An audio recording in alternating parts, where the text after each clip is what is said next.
Hi HR Nation, welcome back to another episode of the HR Leaders Podcast, the show where we explore the future of work with industry experts and HR executives in the world's leading global brands.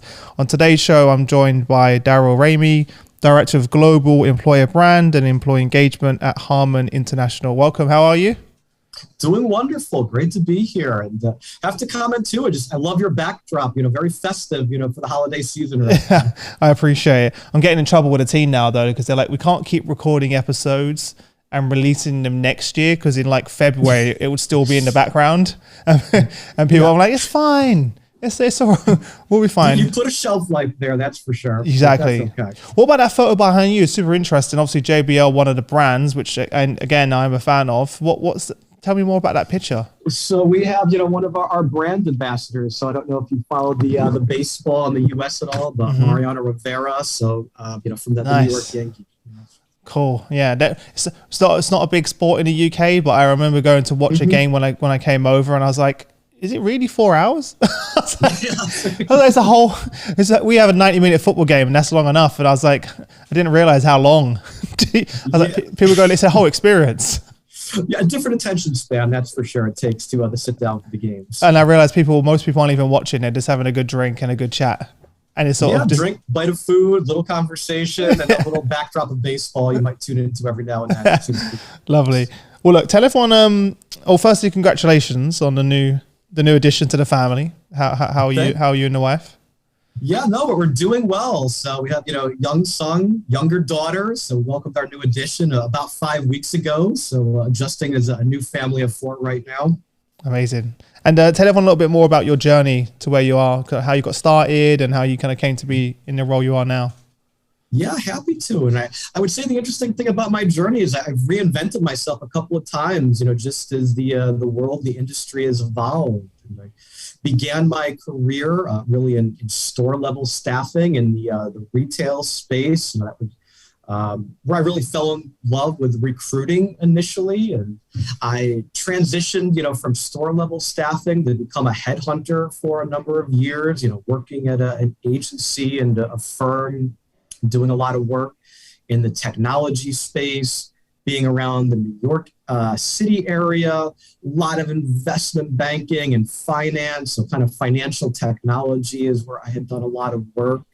And did that for a few years and would just say, I felt like I wanted more. And, it was one of the things I kind of thought about where I wanted to go into my future. I loved the recruiting. I loved connecting with people.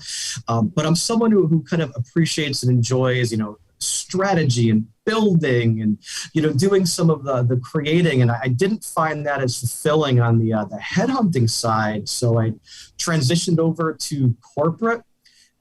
Did a quick stint in GE before coming into Harman. And I've been with Harman International now for almost 10 years. 10? Wow. Yeah, so long time. Started off as a recruiter, then became a recruiting leader, built out a lot of that, function. And then several years ago, really, again, kind of reinvented myself into the employer brand and engagement space. Before my, HR recruiting career, I went to school for communications, journalism, English. I was a writer. I studied advertising, had some freelance work early on. So kind of always been a passion. And so it seems like it's all come together then, because now with employer brand, that freelancer, the advertising, your previous role, it kind of all of the skills and experiences are match made in heaven for this new role that you got. That's it. Everything has come together. And particularly it's just the world is changing so much right now. We really need to, look and think differently about how we engage with, talent, how we engage with our employees, how we communicate, market ourselves as the organization. Sometimes it's wearing the HR hat. Sometimes it's wearing the recruiting hat. Sometimes it's wearing, the advertising, writing hat, but definitely bringing it all together. Yeah, super interesting. And because a lot of my friends are recruiters, early on in their careers, and it's tough, right? It's long hours, super fast-paced environment, very, very competitive, but also as a young young in the corporate world, you can also make a good amount of money, good commissions, good bonuses, stuff like that. But they kind of mentioned along the way, similar to what you very briefly touched upon earlier, that they didn't feel that there was a satisfaction because you're not seeing it through, right? You're placing someone and then you're on to the next one. You not get to see that person flourish, grow, develop. But now as an internal recruiter, is that something that you enjoy now, bringing that person in, seeing them flourish and grow and develop in the business? Yeah, and I think as I made that transition from agency into corporate world, that was something that I really connected with. It was watching them flourish, but then also seeing how, those people that you're hiring can, influence the business, how they come together as a team. And I think about that, kind of the transition from, recruiting leadership into the employer branding world. It's that concept of employee engagement too, that was kind of the next, natural step for me, from seeing those people come together and now even trying to help support and influence and encourage, that engagement and those interactions, particularly with I'll say since COVID hit. In the past couple of years, there's just been such a massive disconnect, people feeling a connection with each other in a company, with the organization, and really trying to find ways to, bring that element of togetherness, back in a virtual, hybrid, whatever the case might be type of world. Yeah, it's fascinating as well, right? Challenging, but also exciting for you and the team to go on this brand new journey. And when we last spoke, you mentioned that you recently set up a strategy to combine both employer brand and employee brand. Talk us through why that was so important for you and the team and kind of where you are on the journey. Yeah, absolutely. And I think it's also, incorporating that employee engagement perspective as well. And I think it's interesting. If you go back a few years ago and you mentioned the phrase, employer branding, so much of the work that would, come associated with that would be, externally outside of the company.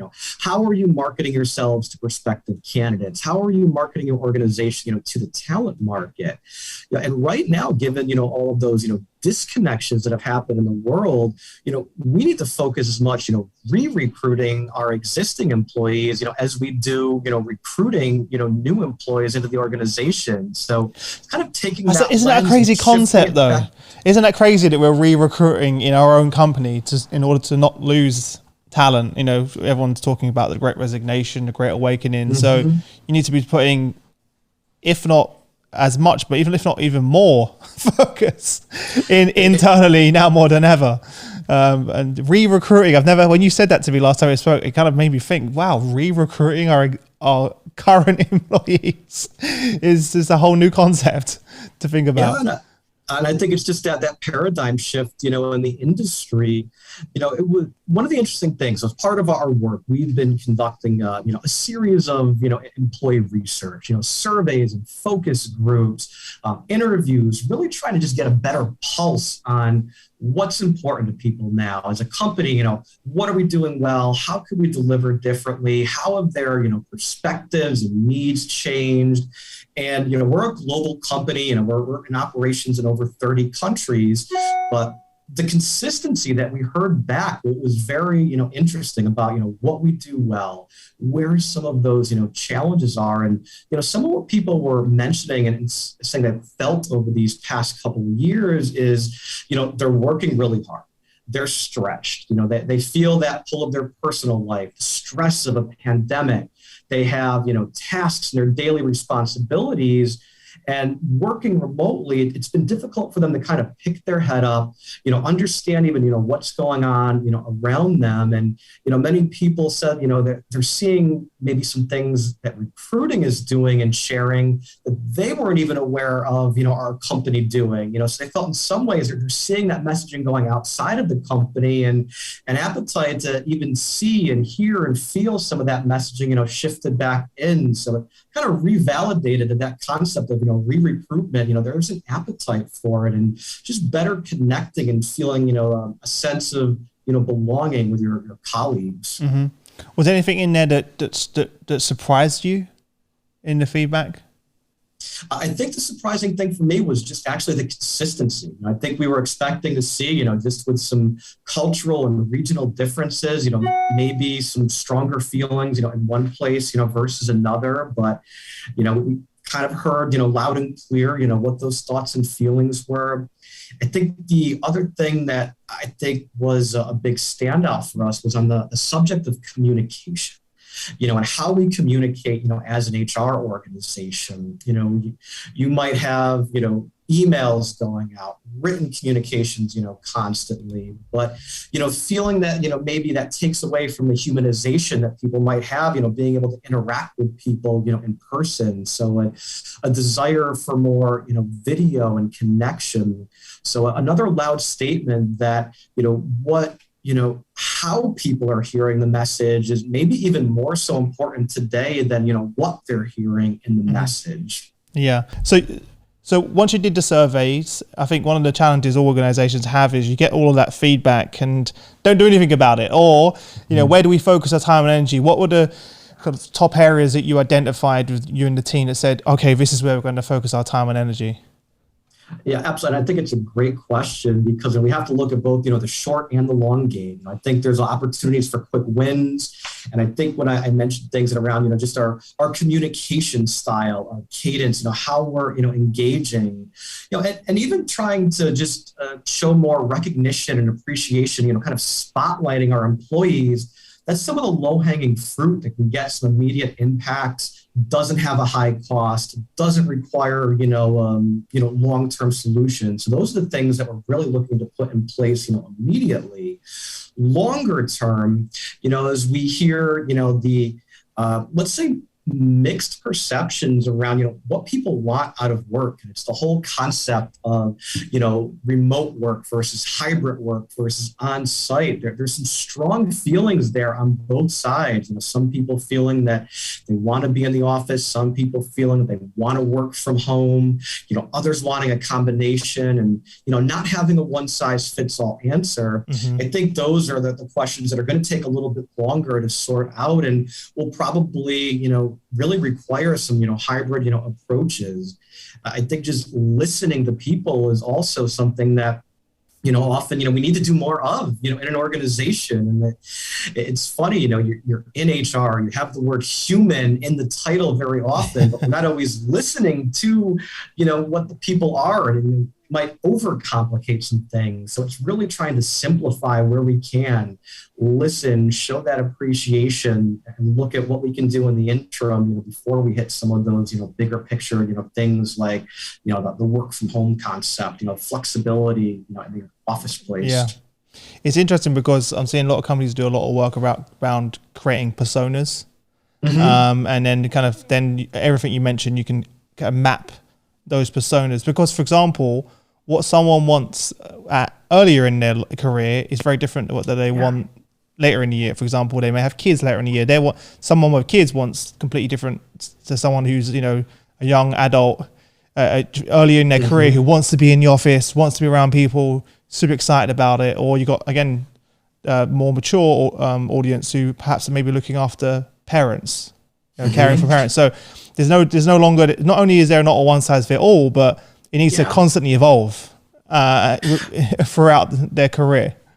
Yeah, absolutely. Well, you're basically doing my job for me here because, that is something else that, we're also working through now is, that persona. So we really started out, trying to find, let's say, broad similarities in our culture. What are some of those uniting themes, regardless whether you're, a software engineer, sitting in India, someone in, marketing, out in the UK, or someone in finance in the US, what are some of those uniting, concepts that bring us together as employees within the organization? And then really starting to drill down deeper, developing personas, understanding, where those regional differences are, where those differences between, motivations of a software engineer versus, an accountant. So we can really try to fine tune, how we communicate, how we engage, and how we try to attract that talent, differ. So kind of starting from that top down type of approach. There's no easy way of doing it. No. But you, on the recruiting employer brand perspective, what are some of the practical things then that you've been doing to reach your community both internally and externally? Yeah, I look at some of those, quick win opportunities, and that's really what we're trying to focus on right now. And that re-recruiting, type of effort, developing more of a sense of, community. So working very closely, with our partners in corporate communications, trying to drive more of a spotlight on our employees and some of our teams. If you think about Harman, what we do as an organization, we have products, amazing brands like JBL. You might see, new product launches, coming out. We're really trying to shine a light on, the employees behind those products. So if we're launching, a new speaker, a new piece of technology, how can we tell the story of the people that were really instrumental in bringing it to life? A lot of our own coworkers aren't always aware of what's happening behind the scenes. They might see a product launch, but knowing the challenges that it took to, overcome, to bring it to life, the people that were a part of it, how this team with members in 6 different countries and all of these different time zones came together. We're really trying to tell more of that story now and drive more of the appreciation. Through our, work on our surveys, we identified, some of the key elements of what people find we do really well as an organization. What's most important to them. And we're really trying to hone in, on those aspects, because that's what really defines, the Harman culture and makes it unique.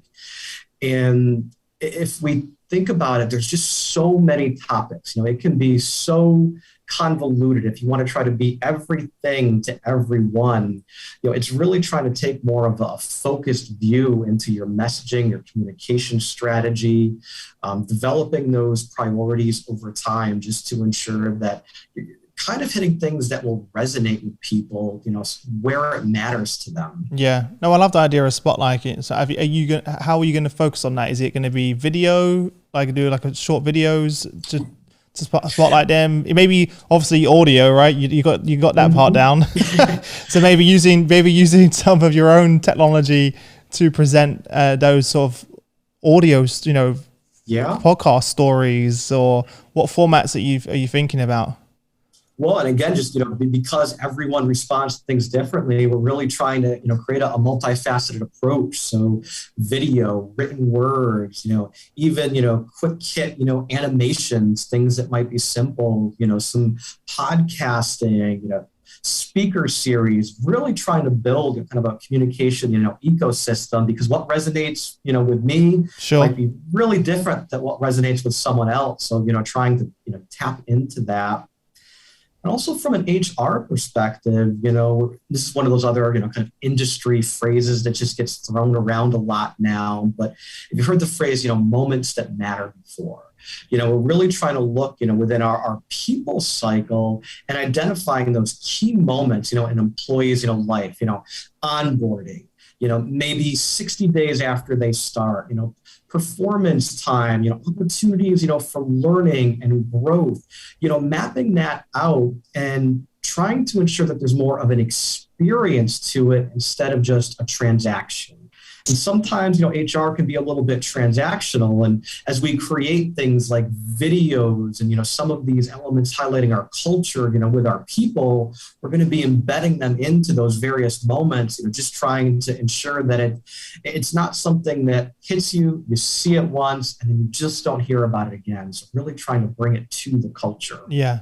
You can kind of double up in a way. I just randomized, I'm sure you're probably doing this, but those same videos that you're sharing internally should, or audio, or animations, should be the exact same things you're sharing on LinkedIn, on other social media platforms that speak to both your customers internally, externally, even in your investors, everyone as well. And I just don't really see many companies doing a great job of that, because if you don't have an online presence, let's be honest, you don't exist.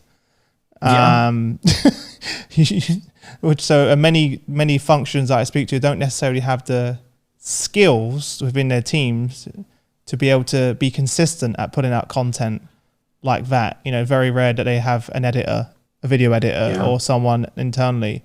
Is that something you've had to develop within your own team to have that skill set, or do you still outsource a lot of that kind of stuff? It's a little bit of a hybrid.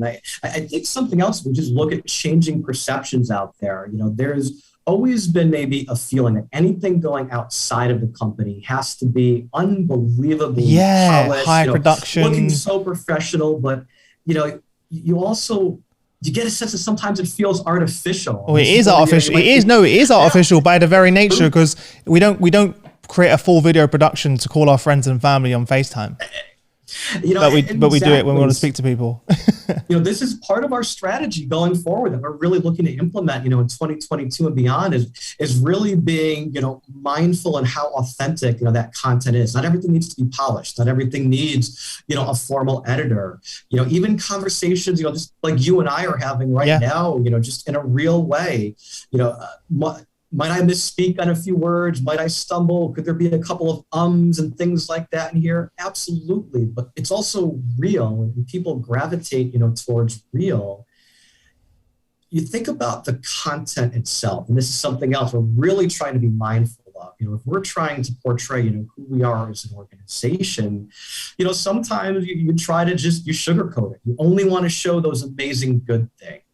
And people, particularly in this day and age, as you have, employer review sites, an appetite to really want to know what a culture is in an organization. They can find it. You can't lie anymore. You can't hide anything. Yeah. Exactly. Glassdoor exists, and many other things like that. There was a I wish I could remember the name. I feel really bad now. There's someone I interviewed a long while back, and they had a podcast. It was a CHRO, and he would interview different members of the team, like new hires, even people that were leaving, and going to competitors and just saying thank you for your podcast, so thank you for working here for so long and all your contributions, good luck. And it was so refreshing. But what they also did, there was a time where they was having a bad quarter, and the CEO jumped on and had a conversation, basically saying how things are not going great and we may have to let go of people. And it was just super transparent as well. And what was fascinating about that, they published that podcast on iTunes, Spotify, LinkedIn, everywhere. So, and they were like, whatever we say internally, we should be happy to say externally to our customers and our investors. And it was like so refreshing to hear. And he was saying that so many people that they'd hired recently had heard about them from the podcast. Or imagine if you're going to go for an interview, right? You're preparing for your interview, you Google the company, you do your research. The first thing that comes up is all of their podcasts and their videos and stuff like that. And it's like, wow, I'm actually hearing from the CEO and the HR leader and people like me on there. And they also played the audio in some of their factories as well. So even people on the shop floor could hear it. And again, it was like, didn't cost much, and it was super authentic, and it was unedited. It was just raw, and it was amazing. Like things like that, people really resonate with. They absolutely do it. I also think about, what happens if your external message doesn't align with your internal message. How many times have we, yeah. You're going to have, people, those new hires are going to come in the organization and leave. Quickly realize, hey, this isn't what I thought it was. Your internal employees, if they see that, bright, shiny, message only talking about how it's a perfect fantasy land in the organization, they're going to see through that and feel like the company's, kind of being artificial and two-faced and, just increasing retention challenges. So the power of transparency and authenticity, is not enough to be said about it. This intersection of marketing and HR is coming closer and closer together, right? It's super fascinating to see it unfold.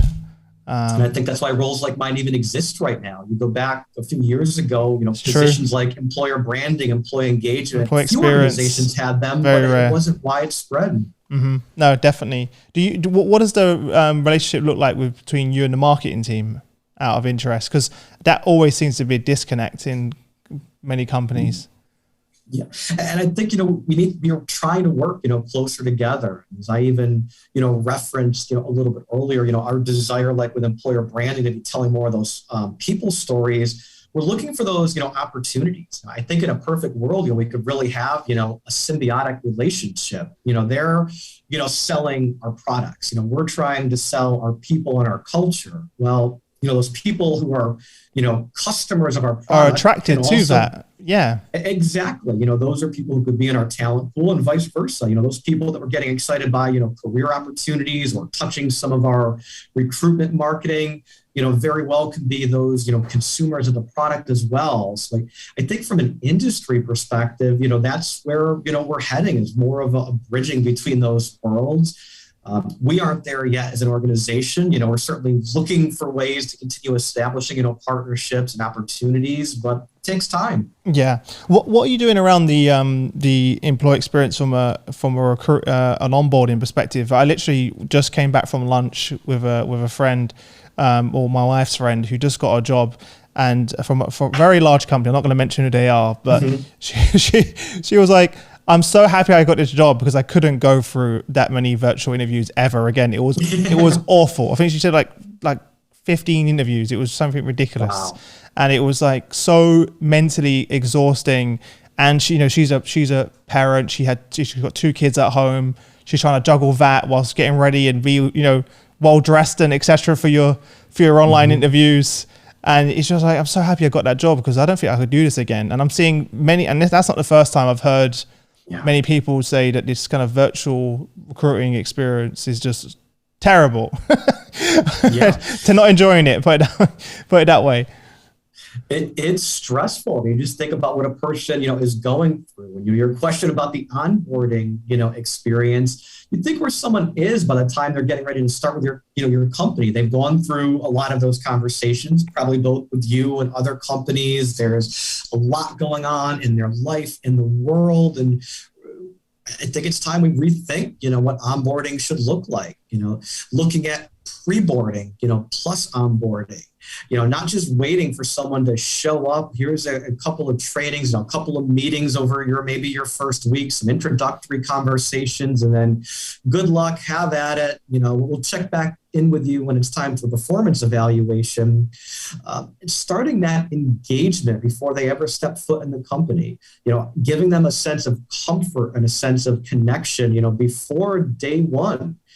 And again, in a low-hanging fruit perspective, some of that can be, ensuring that there's communication between the teams and the new hire, getting, materials to help familiarize them, just big picture, more about the culture, what it means to be a part of the organization. Those are things that can be sprinkled in, before they start, not in a here's a homework assignment sort of way, but to give you a greater sense of That's comfort. exactly how that individual described it, by the way. There was homework beforehand, and it shouldn't feel that way. It should, and also I think the manager said, great, I'll see you next week. And they're like, I kind of need a bit of time before I start. I can't just start. I'll start in the new year. But it's just like, it's a very different experience. And I feel like we're still doing the same things that we did face to face and expecting it to work in a virtual environment, which isn't the case. What do you have what's your process that you have at the moment? How many, typically, obviously it may vary very well, how many interviews does a candidate have? What is the process you have at the moment? And I'll say it does vary greatly. We are not up near the 15 level. I'm at least proud to say that's definitely the opposite end of the spectrum. In particular this day and age, like we're trying to shorten that up, wherever and however possible. I think on average, depending on role, probably going to be somewhere between 2 and 5 stages of interview. Mm-hmm. Some roles might sounds reasonable, more, but we're trying to even bring those groups that might be in those 5 interviews closer to that too. The other thing that you see in this day and age right now, there is such competition for talent out there. The longer your hiring cycle is, the faster that you're going to lose people to competition.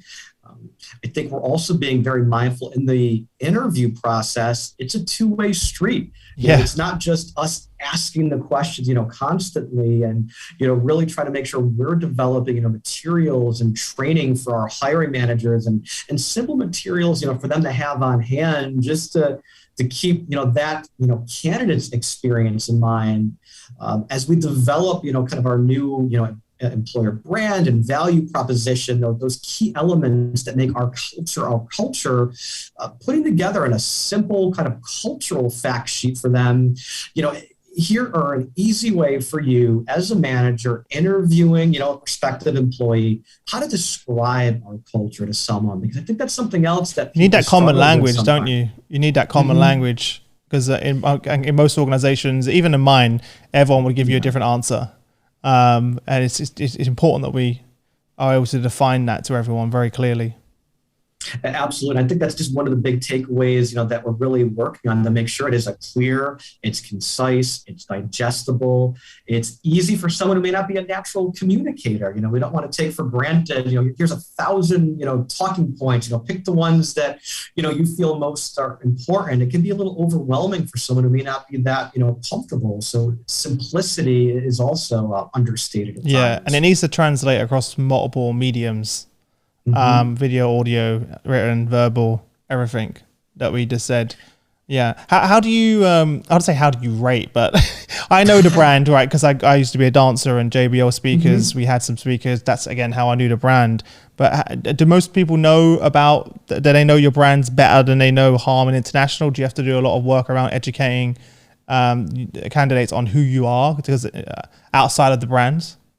Yeah, very much so. Most people may not recognize, the Harman name, or, how all of our brands come together, or the breadth of our products, being in, automotive and high technology and consumer. We're doing so much in software and artificial intelligence, some of these, advanced technologies and things like that. And I think the blessing and the curse of our organization, is how diverse, kind of our technical product portfolio is. It's great to sell that to people if you, can connect with them and engage with them. But, just you had mentioned when we first spoke, and you were aware of JBL, but not everything. No, else, all the other things you told me, I was like, what? AI?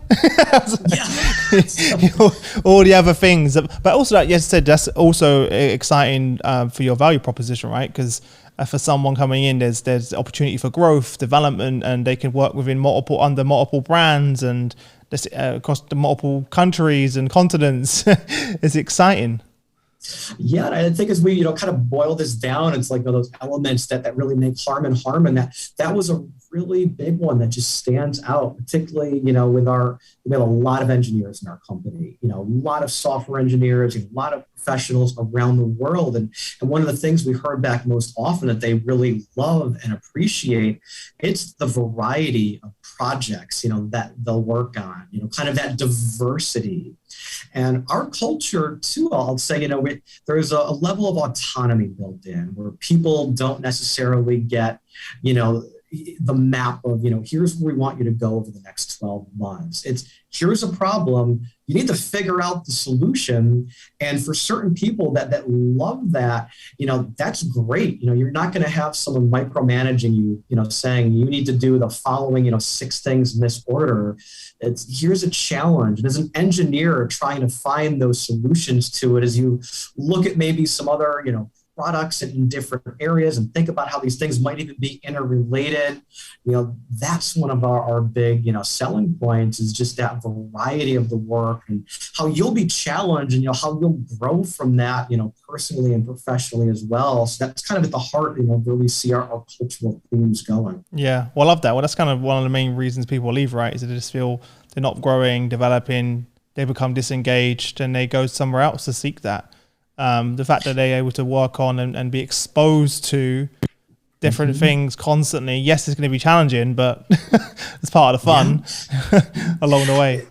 A lot of those third-party studies, you can just, go over the laundry list of companies that are doing, market research, on employees and the talent marketplace. But you see time and time again, as people are leaving organizations, it's not always for that bump up to the next level. It's not always for, more money. Very often they might be leaving for a lateral move. It's a new challenge. It's a way to stretch themselves. Sometimes, and I think it's happening even faster in this, day and age, as, attention spans might be getting, a little bit shorter. People just want a little bit more of that variety, in their day-to-day life, and that next challenge, not the monotony of always doing the same thing, over and over again. I'm an extreme case of that. I worked in the same company for 10 years, doing the same exact job for 10 years. And I stayed there. I enjoyed it. I love my team. I stayed more so because I loved the team, but the money kept going up, but my satisfaction didn't go up. So, but I thought it would. I was like, well, the more you think, again, in my younger days, the more money I make, the fancy job titles, etc. That stuff starts to wear off after a while. And then I was just like, I don't want to. And again, the competitors come knocking. Do you want to come do? I'm like, yeah, but I'm just going to go there and do the same thing again for a bit more money. And then it got to the point where I was like, I'm going to just do something. What's the ultimate extreme version of that? Starting a company. Because then you're having to learn everything and you're challenged every day and you have to constantly be pivoting, and it's tough, but again, exciting. It's super stressful. I'm not going to pretend like it's not, and it nearly breaks you at some points, but also it's the most rewarding on the other end. Yeah. Well, it's not why everyone starts their own company. So you were in a select, proud of a select few there of those who, you'd be surprised though. A lot of entrepreneurs that I speak to or startup founders, they basically were in an organization that there was kind of so much red tape and their feedback wasn't being taken on board, that they were so frustrated that they were like, I'm just going to start my own company. So it wasn't that they had this grand dream or plan. It was out of frustration of they feel like they're banging on the door and getting no response, and they're like, look, our customers are asking for this, we're not delivering on it, and then they get really frustrated and go and start a company. In fact, most of the people I've met through my network, that's the reason they started their company, not because there was this grand vision. And they can pretend that some of them pretend that is the reason, but the reality is it was out of frustration why they started the company. And then through that, they develop the why, the purpose, and now we realize that the content, this podcast we put out, it impacts millions of employees and across the world, because the decisions that are being made by those leaders that listen to this show is having a direct impact on them, their personal life, their families, society in general, right? The way work is being done, which is fundamentally changed. Work is no longer a place you go to in many ways, or just a place you go to as well. So yeah, it's very interesting. Listen, before I let you go, I want to jump into our quick fire round. Yes. So I'm going to ask you some questions. You're no longer than 30 seconds to give us amazing answers. No pressure. No pressure. What are your hobbies and passions outside of the office? Yeah, I think I have some diverse passions and hobbies outside. So I'm a big cook by nature. One of my favorite things in the world. Nice. I like to experiment making cuisines from all over the world. And what's your favorite? I know it's hard to ask someone that says to ask. The fusion. I like, let's say I'll take a little Italian, I'll take a little, Chinese, maybe I'll take a little, Korean, and I'll try to, fuse them together into something that's never existed. Amazing. One of my favorite things is, creating a recipe and thinking, we might, my family and I, we might be the only people that have ever eaten this, combination in the history of the world, and trying to come up with those things that just don't exist. Love it. What else? You mentioned there's a few things. What else? Runner, I like I'm an outdoor trail runner, so I've run up and down, mountains, not globally, but across the U.S. Getting out, getting off beat into terrain. I've done ultra running events, so 50K, up and down, mountains, out in Utah and some of the bigger things out here. So I like to push myself in that way too. Amazing. Are you on like Strava and stuff like that? Yeah, so I kind of look at just I always get a laugh out of this myself. I talk to you about my passion for cooking and then, running up and down the mountains. And it's kind of like the contradiction of the two. It's, I'm so healthy out there, running up and down the mountain. And then, we'll come back in and, cook this, 2,000 calorie meal. And then you deserve it. It's fine. You deserve it after running 50K. You can eat what you want. No one's going to argue with you after that. You can have all the Chinese, Indian, all in one. No. Yeah, a little bit of everything. If you could, more of a serious question, if you could click your fingers and change one thing about the sort of HR profession, what would it be? Yeah. And I think this is something that is starting to change, now, and I would love to just speed it up. I think it's really just modernizing the function. And to me, there's two big things like for the modernization. It's technology. We talk about things like, artificial intelligence, and really advanced analytics, really trying to incorporate that methodology, into the space, but in a human fashion. We can't lose sight, of the human. And the other is really expanding out, what kind of my role, that employer branding, employee engagement, that connection to the marketing world. I see that as also, kind of the future within HR, bringing in that technology, bringing in analytics, but then bringing that content methodology, as well, to ensure that we're really connecting, with both people and prospective candidates. Now I know why your favorite thing is Fusion now. Yeah, so fuse it all together. Fuse them all together. Bring it all together. How would you say that your family, and maybe not your kids because they're a bit young, how would you say your family describe what you do for a living? Given that fusion mentality, I don't know if they totally understand it. And I always get a laugh out of my wife trying to describe what I do. Sometimes she calls it HR, sometimes she calls it recruiting, sometimes she calls it marketing. And then I'll usually sit back, let her describe it to someone for a moment, and usually chime in and say, it's the fusion. You bring all those things together, and that really is the world. Amazing. What legacy would you like to leave behind for your kids? Oh, that's a great question. Obviously, looking very, personally, I look at, just where the world is going right now. And there's just, you have, just such a divided nature of, just everything, around the world. So outside of the, let's say, professional work, want to try to see, what we can do to try to, bring people together. I know this is kind of cliche, but want to see them grow up, in a better world, a happier world, seeing that, the happiness there. And then even taking that into my professional space, really the concepts around, diversity, inclusion, creating like a sense of belonging. I think that's where we as practitioners, really have an opportunity to partner with the business and ensure that people have a safe space, regardless of, race, ethnicity, personal beliefs, just making sure everyone can really feel, whoever they are, they belong. And it might be a grandiose vision. I don't think so. Love to see, us as a society getting closer to that. Yeah. It'd be great when our kids are older that they don't even need to have that conversation. Right. There's perfection right now. Do you know the funny thing is I grew up in a very multicultural environment, in East London. And so when I first heard about diversity and inclusion in the corporate world, it actually was confusing for me because in school, everyone, there was white kids, black kids, Asian kids, Chinese kids in my class. It was just, that was just normal. That's just what we experienced. That was how it is. And then people are people, yeah, exactly. As children, and I love seeing my daughter with all the different kids she plays with at nursery, black, white, Indian, Asian. They don't see color. They don't see any of the division. They're just kids. And then as we grow up, we develop those, through society, what we're exposed to, etc. So hopefully we don't need to be having those conversations if we do a good enough job.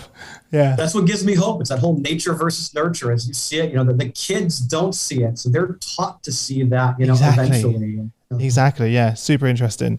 Have you ever considered leaving the function and quitting, just out of curiosity? If so, why? No, and I think, again, for me, the function's reinvented, so many times, it's like that the function is, continuing, to evolve. So I've never, been in that position where just things feel like it's status quo. And that's why I love the field. I look at how much things have changed, just, in the field from where I started my career to where we are now. I think about, what the next 5 years will bring as the world continues to evolve, and just we as an industry within HR, employer branding, talent acquisition, whatever you want to call it, how we will evolve with it. So it's an exciting time to be in the space, right? Challenging, but exciting. Who's the one person in your career that's had the biggest impact on you? Well, I'm going to say I can't choose just one person, and I'm going to say that I've had the blessing of working with just some, amazing leaders, throughout my career. And I also think of early on in my career, there were some, mentors that I had that really showed me, what good leadership skills are.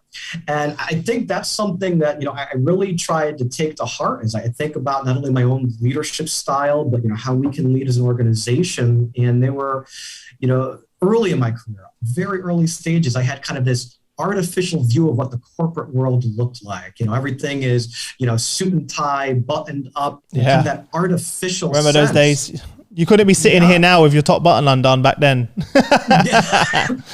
that was exactly it. But then getting around people that I would say are good leaders that had personality, weren't afraid to joke around, weren't afraid to say, be vulnerable.